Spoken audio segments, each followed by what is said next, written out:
Yan guys. Balik natin.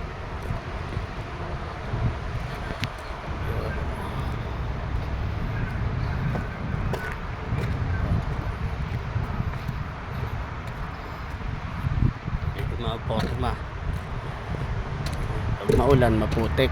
Kaya ito yung daanan namin. Ito yung mixer namin. Yung gamit namin. Yan, mula hanggang yan na kami. Hanggang doon. Nagbabakal na po. Dulo.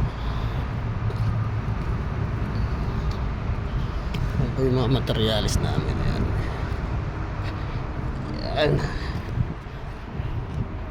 Yung aming pangakot. Ang kuryente po yan. Ito na kami sa dulo guys. Yung mga buhangin, pangasintada. Ito ang aming dulo. Yan.